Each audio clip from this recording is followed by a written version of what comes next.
একটু বসে বলতে হবে। আমাকে অনুমতি দিলে। রাষ্ট্রপতি তো আমাদের পক্ষে কথা বলেছেন। রাষ্ট্রপতি তো আমাদের বিরুদ্ধে বলে নাই, আপনাদের বিরুদ্ধে বলে নাই, এই সংসদের পক্ষেই কথা বলেছে রাষ্ট্রপতি। শারীরিক অবস্থা সম্পর্কে আমরা অবগত, আপনি বসে বলতে পারেন। ধন্যবাদ আপনাকে। আর যেহেতু সময়ে কিছু ব্যয় হয়েছে, 6 মিনিটের জায়গায় আপনাকে 7 মিনিট দেয়া হলো, 1 মিনিট সময় বাড়িয়ে দিবেন ধন্যবাদ ওনাকে। মাননীয় ধন্যবাদ। স্পিকার, আমাকে বসে বলার জন্য অনুমতি দিয়েছে, সেই জন্য আপনাকে ধন্যবাদ জানাচ্ছি। মাননীয় স্পিকার, আমি দিরাই সাল্লা থেকে নির্বাচিত, সুনামগঞ্জ 2। জনাব তারেক রহমানের আমার প্রতি দয়া সহানুভূতি থাকায় আমাকে ওখান থেকে নির্বাচিত হয়ে আসার সুযোগ করে দিয়েছেন, সেই জন্য আমি তাকে ধন্যবাদ জানাই। মাননীয় স্পিকার, রাষ্ট্রপতির ভাষণের উপরে আলোচনা করতে গেলে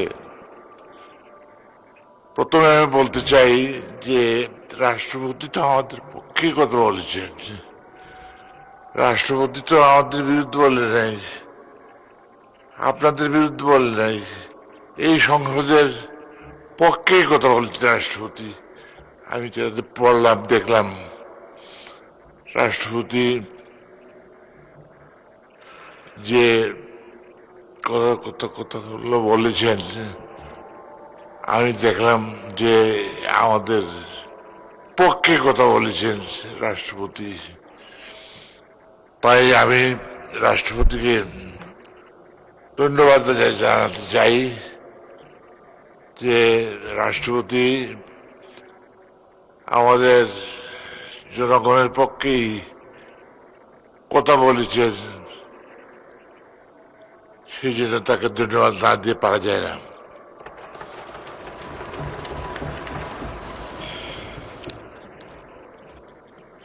মাননীয় স্পিকার,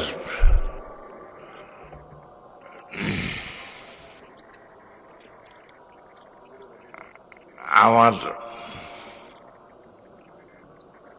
শারীরিক অবস্থার জন্য আমি দুঃখিত, আমি কথা বলতে অসুবিধা হচ্ছে। তারপরও কিছু কথা বলে আমি সবার সাথে থাকতে চাই, সবার সাথে সুর মিলিয়ে কথা বলতে চাই।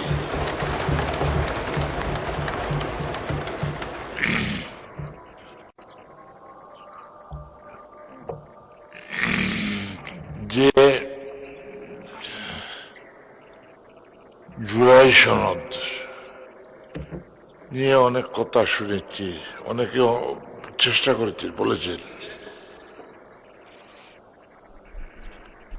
তো আমি বলতে চাই, জুলাই সনদ এটা আমাদেরই এক অংশের দাবি। শহীদ যারা হয়েছেন, মৃত্যুবরণ যারা করেছেন, তাদেরকে স্মরণ না করে এই সংসদ অপবিত্র হয়ে যাবে। সেই জন্য আমি বলবো, জুলাই সনদকে যারা শহীদ হয়েছেন তাদেরকে শ্রদ্ধার সঙ্গে স্মরণ করতে হয়। স্বাধীনতার যুদ্ধে 30 লক্ষ মাহবুবের রক্তের বিনিময়ে যে গণতন্ত্র আমরা পাইনি, যে গণতন্ত্র আমাদেরকে দেওয়া হয়নি, সেই গণতন্ত্র এই জুলাই সনদের মাধ্যমে আমরা অর্জন করেছি। এবং এই দেশে বাস্তবায়ন হয়েছে, এবং এই জুলাই সনদের মাধ্যমে গণতন্ত্র বাংলাদেশে এসেছে। আমি এই দেশের সমস্যা দিয়ে কিছু বলতে হয়। না বলে উপায় নেই। আমাদের দেশে রাষ্ট্রপতির ভাষণের পরে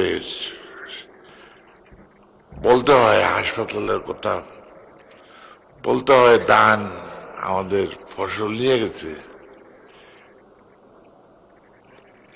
বলতে হয় যে আমরা কিভাবে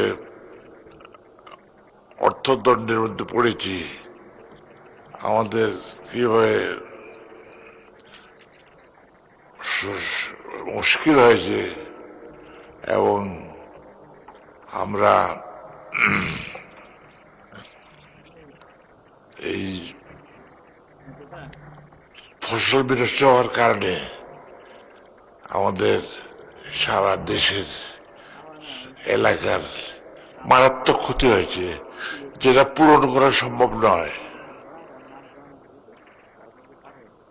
তাই